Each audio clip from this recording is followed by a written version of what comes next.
श्री गणेशाय नमः। जय श्री कृष्ण। राधे राधे। दोस्तों, आज है द्वादशी तिथि और आज द्वादशी तिथि में मैं आपको सुनाने वाली हूँ तुलसी माता की पवित्र कथा।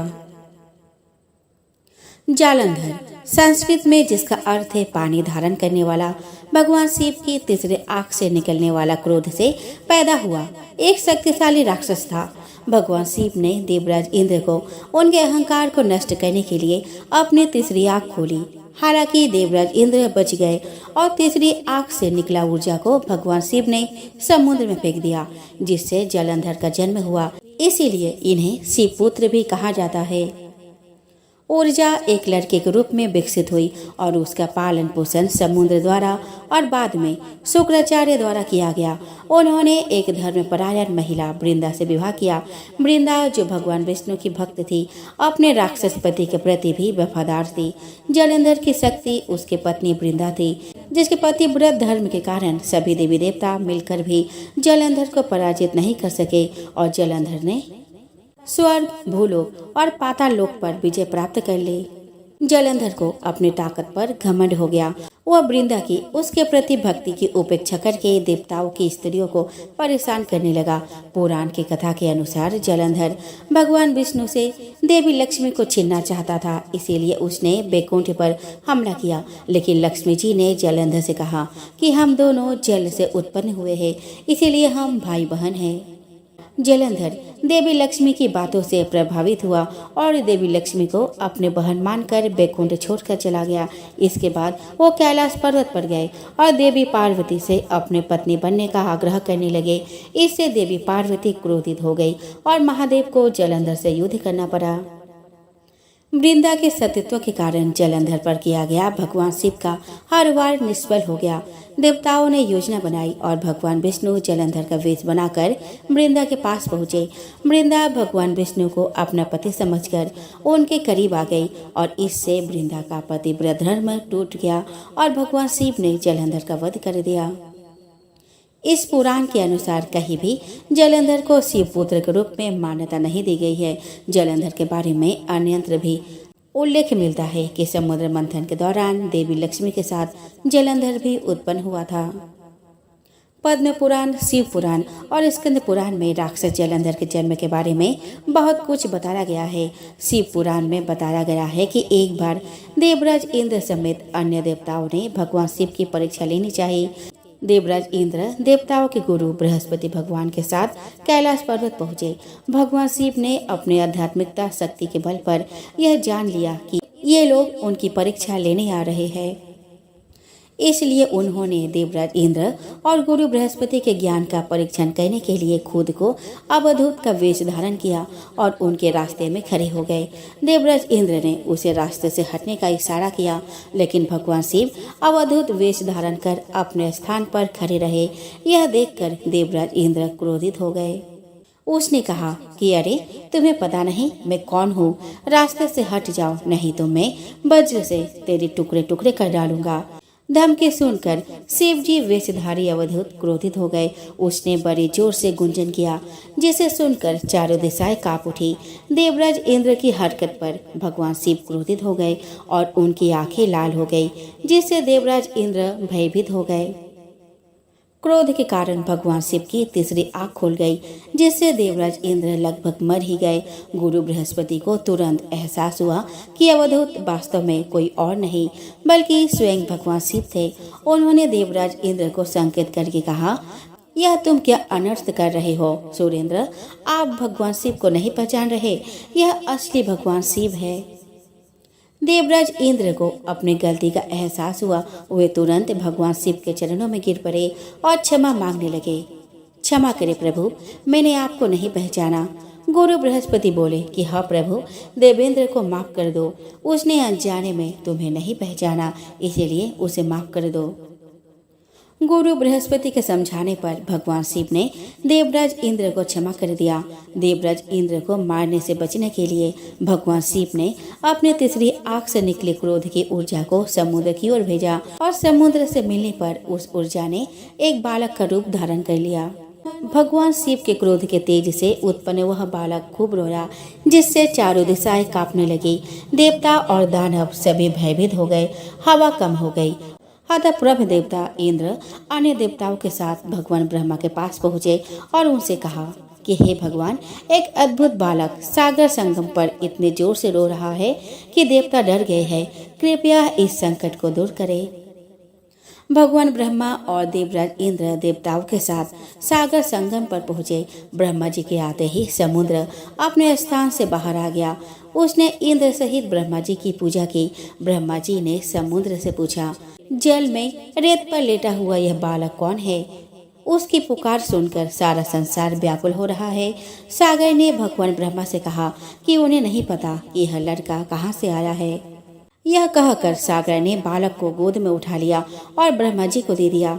जैसे ही वह भगवान ब्रह्मा के गोद में आया, बच्चे ने रोना बंद कर दिया और कुछ ही समय में अचानक लड़के की भुजाएं आगे बढ़ गई और उसने अपने दोनों भुजाओं से भगवान ब्रह्मा का गला पकड़ लिया। यह देखकर अन्य देवताओं को आश्चर्य हुआ। ब्रह्मा जी ने अपना गला छुड़ाने की कोशिश की, लेकिन बालक के हाथों की पकड़ मजबूत हो गई। तभी अचानक लड़के ने अपना गला छोड़ दिया और मुस्कुराने लगा। भगवान ब्रह्मा ने बालक का नाम जलंधर रखा। तब भगवान ब्रह्मा ने कहा कि वह लड़का एक दिन राक्षसों का सम्राट बनेगा और उसे केवल भगवान शिव ही मार सकते हैं और उसकी मृत्यु के बाद वह भगवान शिव की तीसरी आंख में वापस आ जाएगा। बालक का नामकरण कर उसे समुद्र को सौंपकर सभी देवता अपने अपने लोक लौट आए। जब बालक थोड़ा बड़ा हुआ तो ब्रह्मा जी की आज्ञा से दैत्यों के गुरु ऋषि शुक्राचार्य उसे शिक्षा देने लगे। शीघ्र ही लड़का जवान हो गया। शुक्राचार्य ने जलंधर को राक्षसों का सम्राट बना दिया और उसका विवाह कालनेमी नामक राक्षस की पुत्री वृंदा से कर दी गई। वृंदा एक धर्मपरायण महिला थी। उसे भगवान ब्रह्मा से वरदान मिला था, जब तक उसके सतीत्व कायम रहेगी, कोई भी देवता या दानव उसके पति को नुकसान नहीं पहुंचा सकेगा या उसके पति का बाल भी बांका नहीं कर सकेगा। जलंधर ने न्याय और कुलीनता से शासन किया। उनकी पत्नी वृंदा हर मामले में उनका सहयोग करती थी। कहा जाता है कि जलंधर की शक्ति का राज उसकी पतिव्रता पत्नी थी। वृंदा के पतिव्रत धर्म के कारण देवता भी जलंधर को परास्त न कर सके, जिससे जलंधर को बहुत अभिमान हो गया। उसे लगा कि कोई उसे नुकसान नहीं पहुंचा सकता या जीत नहीं सकता। जलंधर ने अपने पूरे जीवन में कई गलतियां की, परंतु वृंदा के पतिव्रत धर्म के अवहेलना करना उसकी सबसे बड़ी भूल थी। उसने देवताओं की पत्नियों को परेशान करना शुरू कर दिया, यहाँ तक कि एक बार उसने बैकुंठ पर भी आक्रमण कर लक्ष्मी जी को प्राप्त करने का प्रयास किया। तब लक्ष्मी जी ने जलंधर से कहा कि हम दोनों जल से उत्पन्न हुए हैं, इसीलिए उनके बीच भाई बहन का रिश्ता है। लक्ष्मी जी की बात सुनकर जलंधर बैकुंठ से वापस चला गया। एक दिन आचार्य शुक्र जलंधर के दरबार में आए। जलंधर ने आचार्य के चरणों की पूजा की और उन्हें ऊंचे आसन पर बिठाया और पूछा, आचार्य, हमारे यहाँ राहु नाम का एक नायक है। मैं जानना चाहता हूँ उसका सिर आखिर क्यों काटा गया। आचार्य शुक्र कहते हैं कि हे दैत्यराज, राहु का सिर भगवान विष्णु ने अपने सुदर्शन चक्र से काट दिया है। जलंधर बोलता है, लेकिन क्यों आचार्य, राहु ने ऐसा क्या काम किया था। जवाब में शुक्राचार्य ने उन्हें समुद्र मंथन की पूरी कहानी बताई और कहा कि उनका अपराध यह था कि उन्होंने देवताओं के पंक्ति में बैठकर छल से अमृत पी लिया था। यह सुनकर जलंधर कहता है, तो इसमें अपराध क्या हुआ आचार्य? आखिर अमृत निकला भी तो देवताओं और दानव के संयुक्त प्रयास से ही, फिर अकेले देवता ही उस अमृत को पीने का अधिकारी कैसे हो गए। आचार्य कहते हैं, इसमें भगवान विष्णु का भी छल था। राक्षस राज, समुद्र से जितने भी रत्न निकले उन्हें देवराज इंद्र ने ले लिया। यह सुनकर जलंधर क्रोधित हो गया और बोला कि मैं ऐसा बिल्कुल नहीं होने दूंगा। देवराज इंद्र मेरे पिता के रत्नों के स्वामी नहीं है, मैं स्वयं हूँ। देवताओं को समुद्र के रत्न लौटाने होंगे। इसके बाद शुक्राचार्य अपने आश्रम वापस चले गए और जलंधर ने धस्मर नामक राक्षस को बुलाकर इंद्रपुरी भेजा ताकि वह देवराज इंद्र को संदेश दे सके कि समुद्र मंथन से प्राप्त सभी रत्न उन्हें सौंप दे। घस्मर इंद्रपुरी पहुँचे। घसमर ने देवराज इंद्र से कहा कि देवराज, मैं दैत्यराज जलंधर का संदेश लेकर उपस्थित हुआ हूँ। राक्षस राजा ने कहा है कि तुम उसके पिता के रत्न जो समुद्र मंथन के समय तुमने लिए थे उन्हें तुरंत लौटा दो। देवराज इंद्र आश्चर्य से बोले, रत्न? कौन से रत्न? राक्षस राजा से कहो कि वे रत्न देवताओं की कड़ी मेहनत के परिणाम है। राक्षस राजा से कहो कि ये रत्न देवताओं की कड़ी मेहनत का परिणाम है। घसमर कहता है लेकिन देवताओं और राक्षसों दोनों ने ही बड़ी मेहनत की, फिर रत्न अकेले देवताओं को कैसे हो गया? रत्न सीधे लौटा दो, नहीं तो परिणाम बहुत भयानक होगा।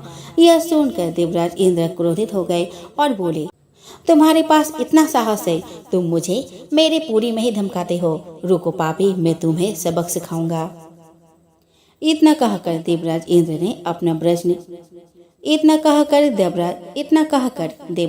ने अपना वज्र निकाल लिया।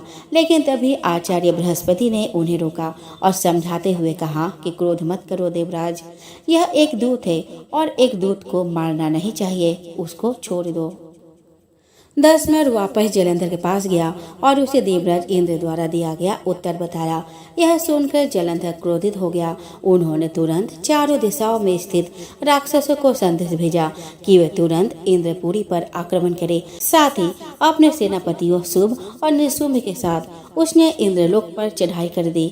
जल्द ही राक्षसों की सेना इंद्र के नंदन वन में पहुंच गई और सैनिकों ने देवताओं पर हमला करना शुरू कर दिया।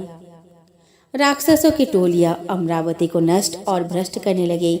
दोनों पक्षों के वीरों की लाशें जमीन पर गिरने लगी।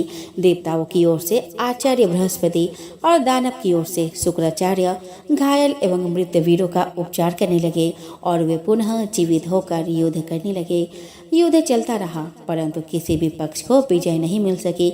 इस पर जलंधर को क्रोध आ गया और वह शुक्राचार्य के पास जाकर बोला, गुरुदेव, संजीवनी विद्या तो आप ही जानते हैं, फिर ये देवता मरकर जीवित कैसे हो रहे हैं? शुक्राचार्य ने जवाब दिया कि दैत्यराज आचार्य बृहस्पति भी संजीवनी बूटी का प्रयोग करना जानते हैं। उन्होंने कई देवताओं को इस काम पर लगा दिया है कि वे द्रोणागिरी पर्वत से संजीवनी बूटी लाते रहे। यदि किसी तरह देवताओं ने द्रोणागिरी से जड़ी बूटी लाना बंद कर दिया तो गुरु बृहस्पति देवताओं को पुनर्जीवित नहीं कर पाएंगे।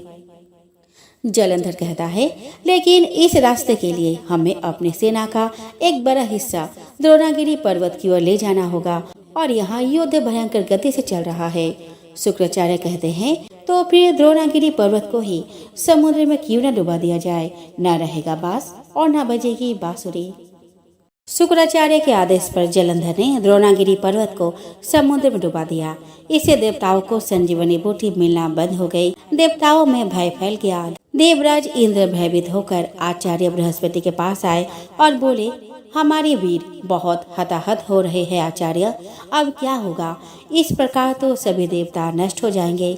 आचार्य बृहस्पति ने कहा कि मेरी सलाह मानो देवेंद्र, इस युद्ध को तुरंत रोको और अपनी सेना के साथ भागकर अपना जान बचाओ। जलंधर भगवान शिव के तेज से पैदा हुआ है, उसमें भगवान शिव की अपार शक्ति है।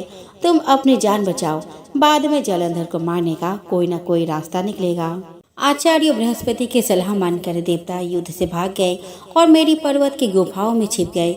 शुभ निशुंभ सहित राक्षसों की सेना ने उनका पीछा किया, लेकिन देवता पर्वत की गुफाओं में पहुंचकर अदृश्य हो गए।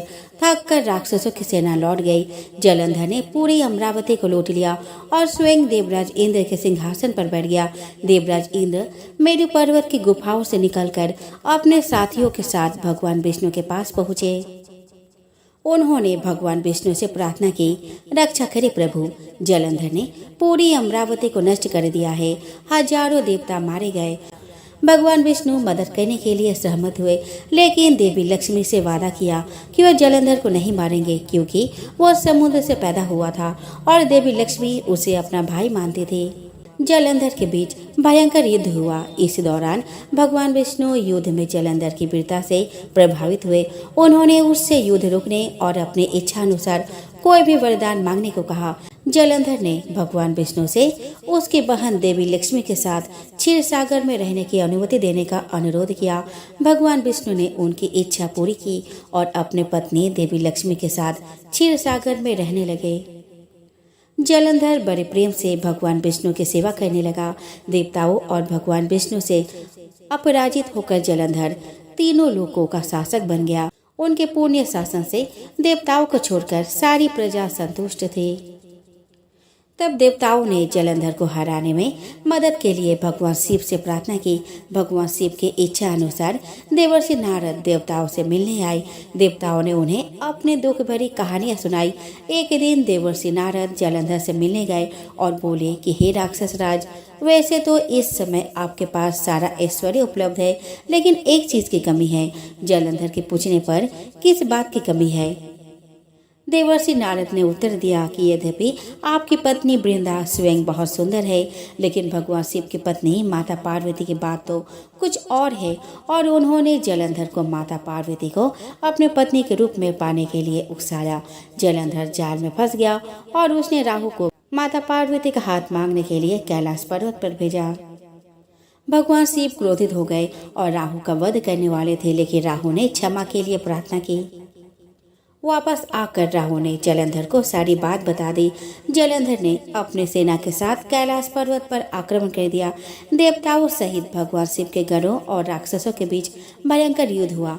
जब जलंधर को एहसास हुआ कि भगवान शिव युद्ध पर हावी हो रहे हैं, तो भगवान शिव के गणों का ध्यान भटकाने के लिए उसने अपनी जादुई शक्तियों से सुंदर अप्सराएं और गंधर्वों को बनाया। भगवान शिव के गण और देवता अप्सराओं की सुंदरता से मंत्रमुग्ध हो गए और लड़ना बंद करके उनका नृत्य और संगीत देखने लगे। इसी बीच जलंधर भगवान शिव का रूप धारण करके माता पार्वती के पास गया, लेकिन देवी पार्वती ने उसे पहचान लिया। देवी पार्वती की सुंदरता से मंत्रमुग्ध होकर जलंधर ने उन्हें बुरी नीयत से देखा, लेकिन देवी पार्वती ने अपनी शक्ति से उसे स्थिर कर दिया। तब देवी पार्वती भगवान विष्णु के पास गई और पूरी कहानी सुनाई। उन्होंने भगवान विष्णु से अनुरोध किया वे जलंधर के वेश में जलंधर की पत्नी के पास जाए और वृंदा को वैसे ही धोखा दे जैसे जलंधर ने उसे धोखा देने की कोशिश की थी। तब भगवान विष्णु जलंधर का रूप धारण करके वृंदा के महल में गए। फिर वृंदा ने जलंधर, जो कि वास्तव में भगवान विष्णु के वेश में थे, को गले लगा लिया, जिससे उसके सतीत्व भंग हो गया। वृंदा को पता चलता है कि वह छद्मवेशी विष्णु है और वह उसे श्राप दे देती है कि एक दिन कोई उसकी ही पत्नी को धोखा देगा। वह यह भी कहती है कि वह पत्थर दिल है और भगवान विष्णु को पत्थर बनने का श्राप दे दिया और भगवान विष्णु तुरंत पत्थर में बदल जाते हैं। तभी देवताओं और लक्ष्मी जी ने वृंदा से अपना श्राप वापस लेने का अनुरोध किया। वृंदा जी ने वैसा ही किया और भगवान विष्णु पहले जैसे हो गए। तब वृंदा ने सतीत्व भंग होने के कारण आत्मदाह कर लिया। तभी उसके राख से एक पौधा निकला। भगवान विष्णु ने कहा कि आज से इसका नाम तुलसी होगा और मेरा एक रूप पत्थर के रूप में रहेगा, जिसे शालिग्राम के नाम से तुलसी जी के साथ पूजा जाएगा और तुलसी का विवाह शालिग्राम के साथ कराया जाएगा। जलंधर की शक्ति का रहस्य उसकी पतिव्रता पत्नी थी और जैसे जैसे उसकी पत्नी का सतीत्व भंग होता गया, वैसे वैसे उसकी शक्तियाँ कम होती गई। इसके बाद जलंधर द्वारा बनाई गई मायावी शक्तियाँ समाप्त हो गई और सारी अप्सराएं और गंधर्व गायब हो गए। भगवान शिव की सेना को एहसास हो गया वह जो कुछ भी देख रहे थे वह एक भ्रम से ज्यादा कुछ नहीं था।